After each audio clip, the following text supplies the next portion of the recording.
Tolliver for ICOC Hot News. We have one of the disciples from China online and on the line with us, and we wanted to hear what's the good news from China, especially for 2008. Good morning, Mike. It was a great year. God really blessed the China churches so much. We had over 130 baptisms in 2008. We had new churches planted. This is the most growth that we've seen to date in the China churches. That's fantastic. What other good news have you got? You know, it's really great to see the churches not just growing, but also maturing. We had a third generation planting this year. We've got 3 churches now that are able to support themselves on their own contribution, and several more churches are getting close to that mark. Wow. Now, when you say third generation, you mean?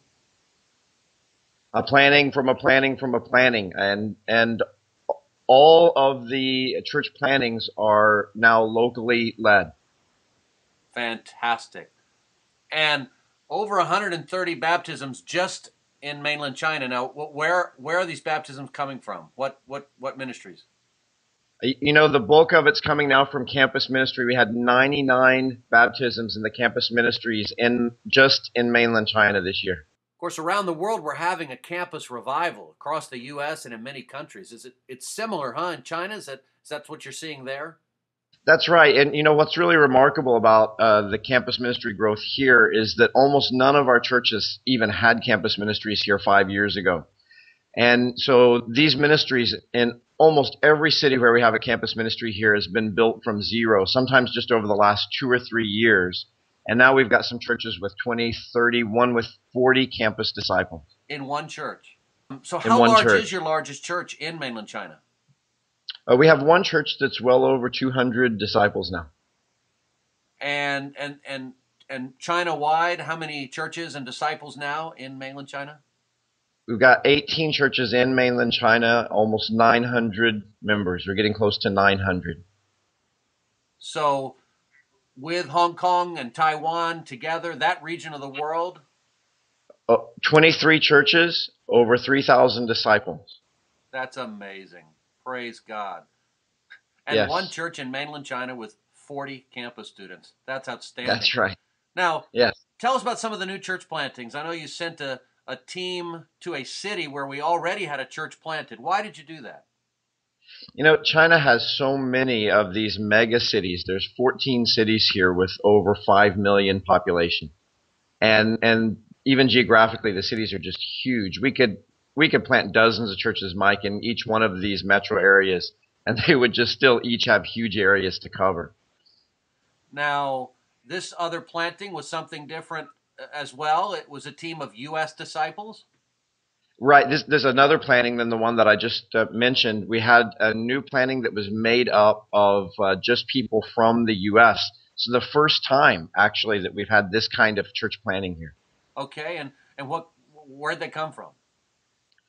Actually, from 6 different churches in the U.S. The disciples are both marrieds and singles, and we had 9 disciples who quit their jobs, sold cars, loaned cars to other people, and then came on to China and either found work here or became students so that they could share with students here and have a great campus ministry here. That's great. Did now some of your team members I know some of that came from the earlier Hot News stories we've done. That's right. The last member of our team to join here actually came because she saw the video and the story on ICOC Hot News, and from the Hot News story, we've had several other campus students and singles since then who have said they're interested in coming, maybe later this year, to join the team. That's great. That's great. Well, so what's it been like? What's it like? How do you study the Bible with people there in Chinese? Well, we study in English. Actually, the level of the English for the students is very high here in the universities. But Mike, it's just been amazing. There's such a strong interest among Chinese university students in Christianity now.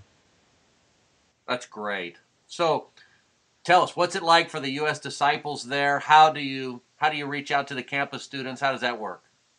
It's a lot of what we've learned about just doing campus ministry in the U.S. I mean, we do a lot of activities, sports, and games, and we just try to make friends with students before we begin to share with them. But the days can just be packed, and this is the most exciting part about it. And we just have so many people who are interested now. This is the first time that I've ever had to ask the disciples to limit the number of friends that they invite to activities. So otherwise, we just have too many people. Wow. What about somebody here in the U.S. that wants to help with outreach in China? Are there some opportunities for them still? Yes, definitely. We definitely have opportunities. They would have many chances throughout the day. Almost every day could study the Bible with people here, and we welcome especially singles, but also campus students, marrieds without children, to contact us and to learn more about how they can help with the mission here in China. Fantastic. What about plans for China churches in 2009? This is incredible, but there's still about 100 cities in China that have over 500,000 people that we still need to plant churches in. And then beyond that, there's another 800 million people that live in the rural areas. So we have a lot of work still to do ahead of us.